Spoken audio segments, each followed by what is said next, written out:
Welcome back to iShine Connect. And she was a wordsmith from the very beginning. My goodness. I mean, in fact, when we were dating and she'd write me letters, it was pretty intimidating. And I'd write back, "Love you too, babe," Bill. Ditto. Yeah. But and I'll show you the original trio because it was my sister. Okay, there's the original bunch. Okay. My brother, Yeah, Danny. Danny. Marianne and Danny, yeah. Gloria and I are writers, and we have always had to depend on singers. The first one was my brother. I mean, if for the soft, easy things like loving God, we could do that. But the big ballads required somebody who could double up their fist and do, "It is finished, the battle is over." We needed, Danny was the first one. Be the church, let the people rejoice, for we've settled the question, we've made our choice. Wow. And when Danny left, we had Gary McSpadden come in. There it is. And we had a vocal band reunion a couple of years ago, and I was overwhelmed with what I call power singers, which we never were. Gloria and I never were. But we always had to depend on either my brother or Gary McSpadden was there 10 years. He'd go out there and bust his fanny trying to hit those high notes, and everything. Would cry out, should his praises die out, then the stones must keep silent as long as I've breath. For the singing, his praise will keep ringing, and I will keep singing my song. Keep silent, ye mountains, ye fields and ye mountains. Oh, this is the time I must sing. Oh, it's the time to sing praises to the Rock of the Ages. Oh, this is the time I must sing. This is the time. This is the time. Oh, this is the time.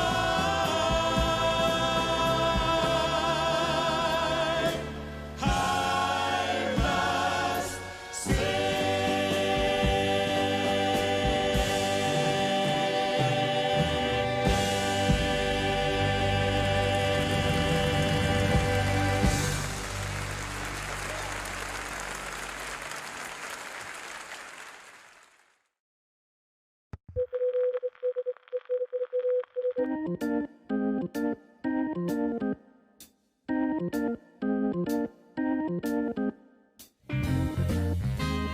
In 1962, John Glenn was the first man to circle the Earth in a space capsule. It was in this year that Bill and Gloria Gaither were married.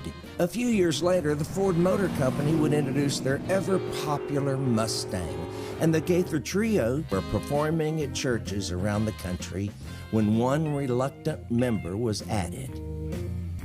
So this is the original group. Your brother and your sister, yes? Yep. Okay. Yep. So we start there, and then Gloria starts getting melded in and Having babies. and coming in. Yeah, look at all the babies.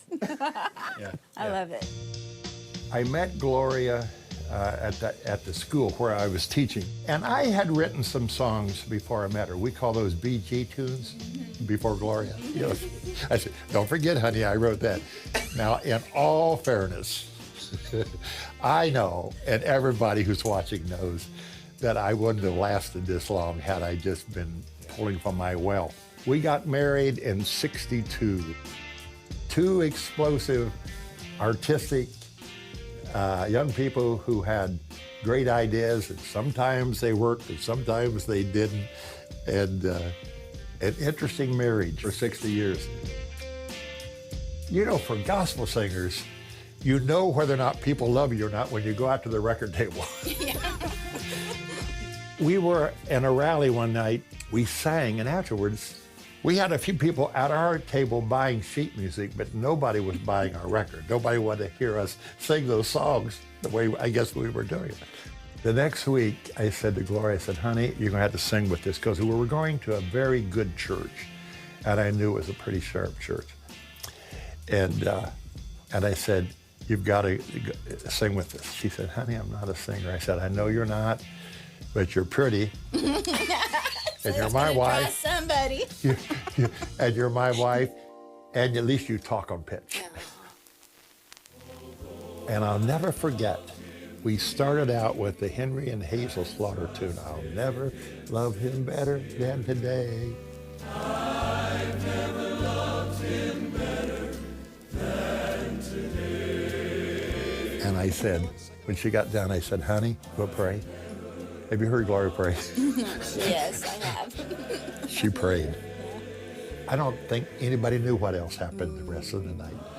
And then we sang one more song, and then we sang Since Jesus Passed By. And the altar was just filled with people. And after that night, we went out to the record table, and people were coming up and saying, I want everything you got. Do you have her prayer on record? Oh my goodness. And a scripture came to me when I got in the car. It's not by might, it's not by power, but by my spirit, saith the Lord. Heyo. Wow. What would you feel was the first national Bill and Gloria Gaither kind of thrust into a national vibe? That would have been He Touched Me. Doug Oldham was a soloist, and he lived right here in Anderson, so he started singing it. And I don't know what happened, but it wasn't long until Catherine Kuhlman had heard that song.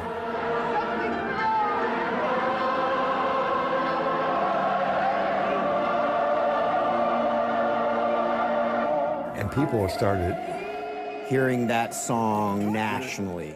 hearing that. And it was not just sung occasionally. I mean, it was sung all the way through her service. She got it out at a farther level. I did not write the lyrics to He Touched Me. That is Bill.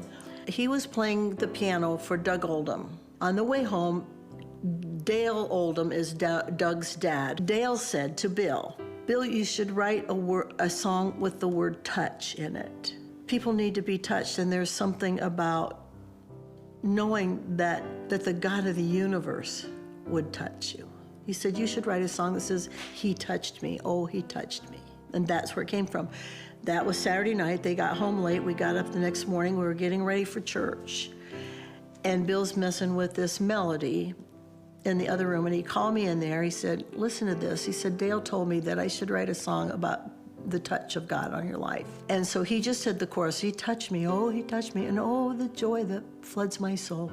Da da da da da, and I had, you know, that's usually that's what I get, the hook, and then da da da da da da da da da. So, but he had kind of scribbled down some things, and he had scribbled down that verse, shackled by a heavy burden, beneath the load of guilt and shame, then the hand of Jesus touched me, and then he had the line, and now I'm no longer the same. He said, what do you think? And I said, I think now I'm no longer the same is weak compared to the rest of the verse, and I think you just went there for the rhyme. So I think it'd be a good idea to come up with a stronger phrase to end that verse. He always listens to what I say.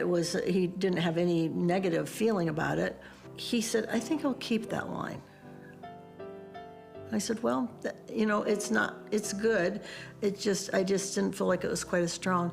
Well, boy, am I glad he didn't take my advice, because that line has become the line for everybody's insertion of their story. It was the very line that made the song strong.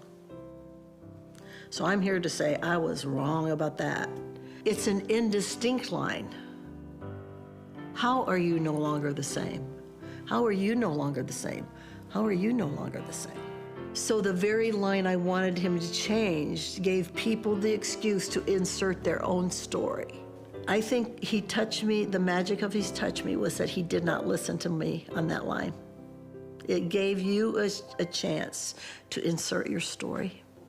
We'll be right back after this short break. We're gonna go out there and win, right? Right. We're bears! Yeah. And what are bears? Hungry! Yeah! You guys hungry? Yeah! Well, let's go out there and beat them! Go,